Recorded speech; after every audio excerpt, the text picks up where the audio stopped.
I am a divine soul that lives in an animal body with all the animal urges. And the key to life is to reconcile these two, to get the... I caused pretty significant harm to others. Yeah. Like I really, maybe atrocious harm, maybe things that are irreversible. There still is a path to self-forgiveness. Hi everyone, welcome to the Examine Life Daily. I'm Autumn. I'm Bob. And today we are going to speak on a topic that came directly from a viewer. We want you to know that we are listening and we love when you guys suggest topics. So we had a viewer named Dan request that we speak on the topic of self-love and self-forgiveness. This is something I've given an awful lot of thought to. When you talk about living the examined life, that means looking at yourself and finding out what is going on in here. And very few of us really want to do that. I'm always reminded of Carl Jung and his idea of the shadow. I think the idea of the shadow starts at childhood. You know, you have parents and your parents want you to behave in a certain way, and you soon learn the way they want you to behave. And you realize that if you don't behave that way, you get kind of a negative reaction from them. So you modify yourself and your behavior to match whatever you think they want you to become. So that becomes a lifelong habit of modifying ourselves to get love from others. And yet there are parts of us then that we find are not acceptable. And so we push that down and we repress it. And another thing I think about when I look at the examined life is a lot of us don't want to think of ourselves as animals. And, you know, we have animal urges, we have animal needs, we have animal instincts. We are the result of millions of years of evolution. And those things are going on within us. And lots of them are just not acceptable in society. Some of them are silly and some of them are really, really important. And so all of those things we push down and hide, and all those instincts that they're just animal instincts. They're not evil, they're not good, they're not bad. They're just animal instincts. We hide them, we push them down, we suppress them, and we put them in the subconscious, and they become part of the shadow. So all of us have a part of us that we're hiding. And the problem is in that we're hiding it from other people, we start to hide it from ourselves. And the idea of self-love and self-rejection is, I think, that part of us, we don't want to find that. You know, it's okay to find the good things. We want to talk about the good things, but we don't want to see those other animal things, those things that we're hiding from everyone else because we're afraid we won't be loved if we expose them. I just got to say, several things come to mind with what you're sharing. It's Carl Jung. He has a quote that says, "Too much of the animal disfigures the civilized human being, and too much culture makes for a sick animal." And Bob, it just really sounds like you're saying to know yourself, to know you're an animal. But It also sounds like you're saying there's more. Right, and that is the key thing, is to embrace both sides. I am a follower of the 12 steps. A big push in the 12 steps is self-examination, what they call a searching and fearless moral inventory. And the idea is that I have somehow messed up my life so much that I'm kind of beyond repair, and I need something really powerful to repair me. And so to find out what has gone wrong, I go inside and I search, and I find all the shadow. Carl Jung got it so right. It's a search for the shadow, and all that I'm hiding within myself, and all the instincts and urges that are there, and has made me, the civilized man, unhealthy. And that's what I found in my life. I'd become very unhealthy. I had a lot of addictive behaviors in my life that were doing great harm to my happiness in my whole life.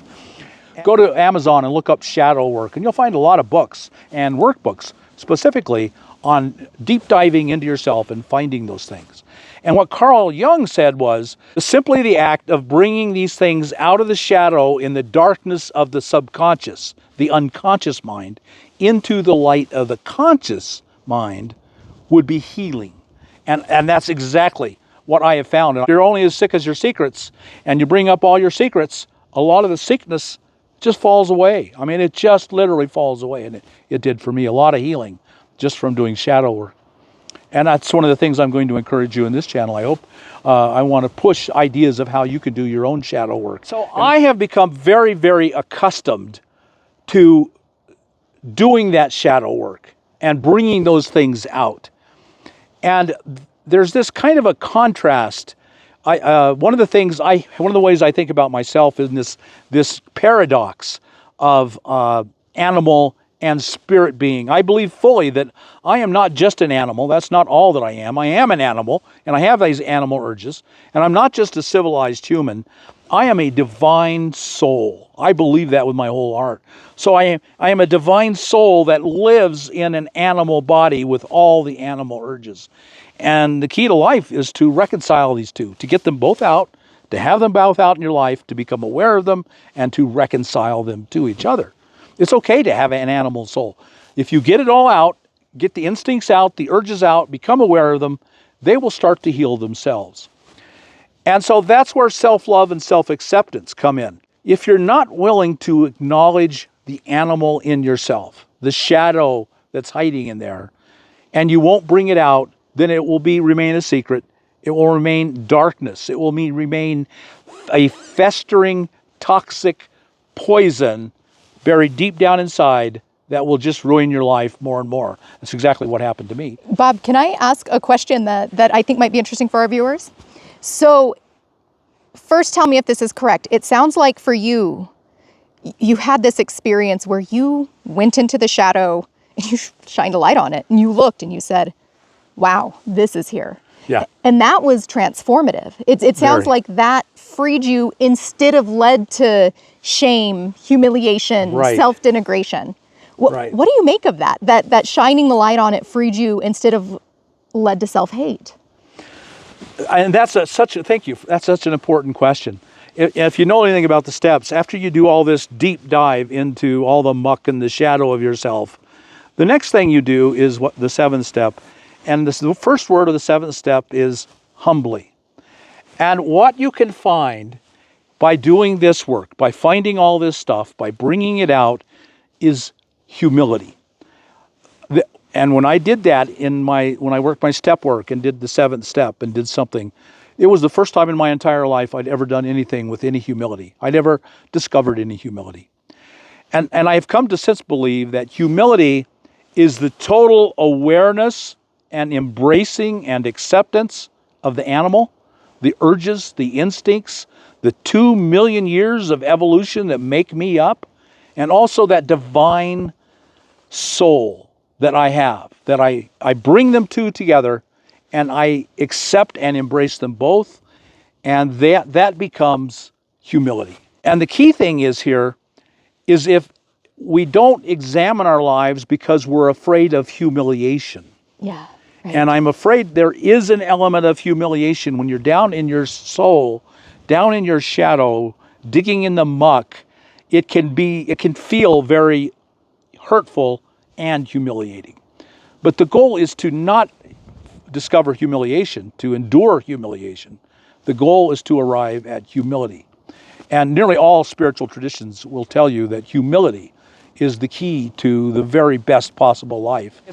It's this terribly hard balance of complete self-acceptance and self-love with total knowledge of all that's wrong with me and never self-rejection.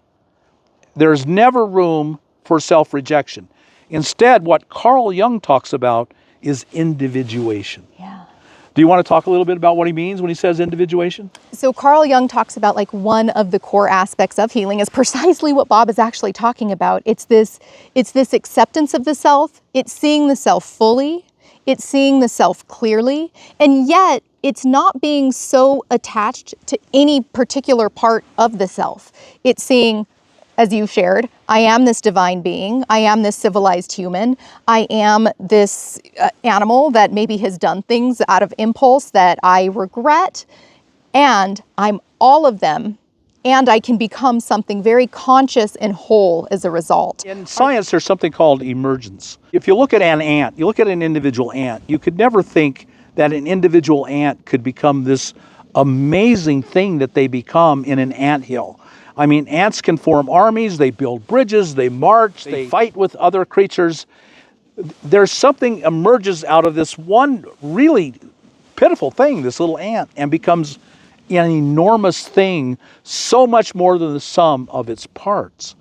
And that's what I think happens with us. It's a form of emergence. In fact, if you look up the word emergence in science, you'll see there's a lot of discussion of it. Same thing with our human brain. Where does consciousness come from?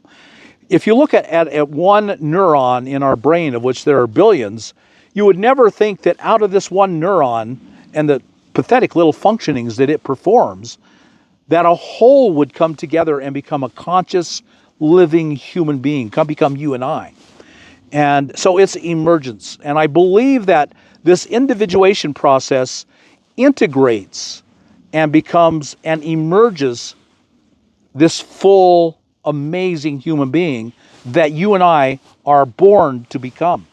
We are, the worst of sinners is within us, and the best of the saints. Jesus, the Buddha, Muhammad, whoever you think of as great, you are that. That is in you.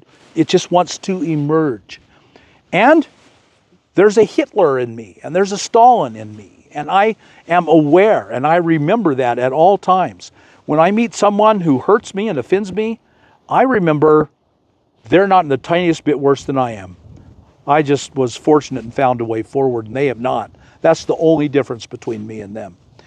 And it allows a love and an acceptance and a compassion and a connection with others that I think is completely life-changing. And that's the humility aspect.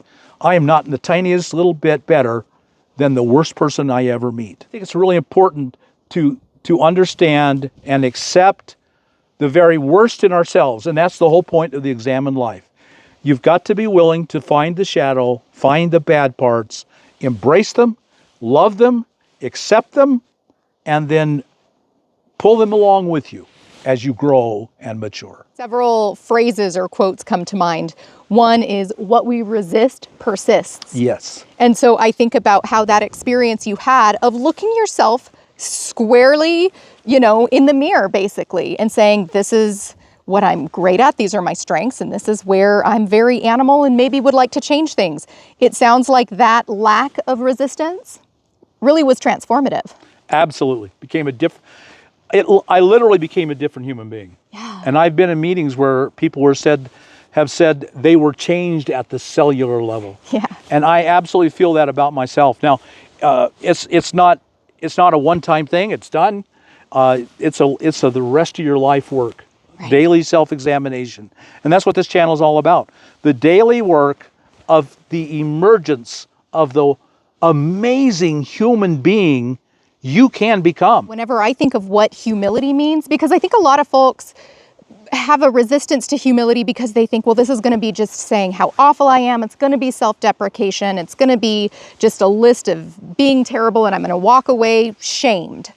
That's not the goal of humility at all. The goal of humility is an accurate, truthful, objective examination. So there's almost a layer of detachment that I'm really hearing in what you're sharing. Yeah.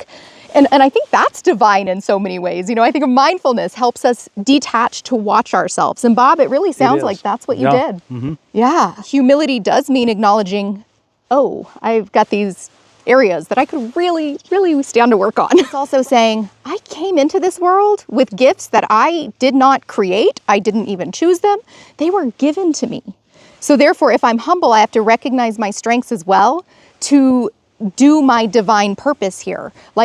That is also part of humility, is the strengths as much as the weaknesses. I think the important thing is that the examined life looks at the good and the bad both. Yeah, it's balanced. And it's never for humiliation. It's never for self-rejection. It's always for self-acceptance and integration of the animal and the divine spirit. And that's always the goal, the integration, the bringing them together. So let's say a viewer is watching this and they're like, I'd really like to do that, but I'm kind of terrified about what's in there. What would you tell them? To go slowly, to follow the spirit, and to be led in your exploration. I think that's really important, and just work steadily. And some of these things can become so hurtful that they become dangerous. And so if you're ever feeling like I'm in danger here, Yeah. stop, just stop, back off. Yeah. Back off. Something the Bible talks about is parts of the body comparing themselves, talking about the church. But I think there's a real validity to that. I think about the wonder and the glory of my eye, and yet I've also got to think about my anus. Okay? I'm being real. Right? We're all parts. I'm an animal, and like all animals, I have waste that I have to get rid of, and have problems with your anus. So we'll find out how your life goes after that.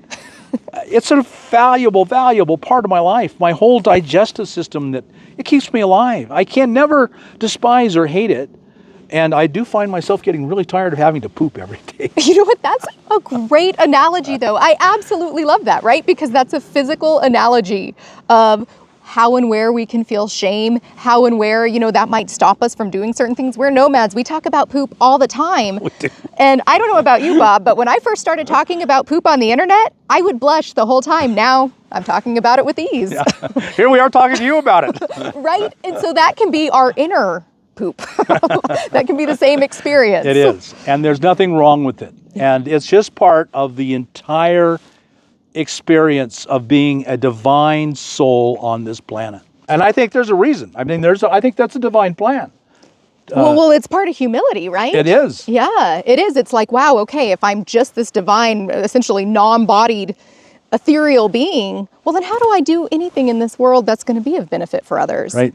And, you had shared something where you were talking about the importance of going slow and also the caution in terms of if you go too fast with this material, it can be dangerous. I think about in the 12 steps, they have a sponsor guide you through it. Yes. In fact, so step 4 is to make that searching and fearless moral inventory. And step 5 is, and maybe help me with the verbiage, it's to tell yourself, admitted to ourselves, to God, and to another human being the exact nature of our wrongs. Yes, and the power of all 3 of those, to yourself, to your higher power, and to another human being that has been there. That's what in the 12 steps program, a sponsor has been there. They've walked through it. Or it could be a counselor. It could be a trusted friend. Just be careful not to go share this with somebody who kind of maybe potentially created all the shame in you, But there is something so powerful about even confession. I think about in the Catholic religion, there's confession, and at its best, that is a purifying process. And it sounds like that's really what happened, is that the light came in and you felt this purification. Yes. Yeah. Yeah. It's as hard as the process is, you kind of move in stages. That's why it's steps. And at the end of each step, there's this lightness. There's this joy almost at having moved forward. Yeah. And Dan's question was, how do I keep hold of the compassion and the acceptance for myself? And I think that's his fear, that as he lives the examined life, he's going to find things that he doesn't like. Speaking to Dan's question of self-love and self-forgiveness, I want to say in the midst of that inventory that you're doing, maybe you did see, wow, I caused pretty significant harm to others. Yeah. Like I really, maybe atrocious harm, maybe things that are irreversible. There still is a path to self-forgiveness. In fact, I think accountability is the way to do that. It's not to deny it. It's not try to prop yourself up. It's not to excuse it. There's something so powerful in this examination that you're talking about, Bob, because it's saying, I'm seeing it clearly. I'm not denying anything. I'm recognizing the animal nature, which what came to mind for me with that is I'm looking at maybe what drove my needs before I was conscious enough to make other choices. And I think that really looking at what were the underlying needs that drove my behavior and how would I do this again if I had the opportunity with what I know now. I think both of those can really help that self-forgiveness piece. Very, very much, yeah. We would love to hear from you. What would you guys share with Dan about your topic and path to self-love and self-forgiveness? What was something that was helpful in this video for you? We love hearing from you. If you have topics you'd like us to speak on, please share them in the comments below as well. Thank you for being here. And again, we're a new channel, so help us grow. Hit that like button and subscribe as well. We'll see you next time, folks. Bye now.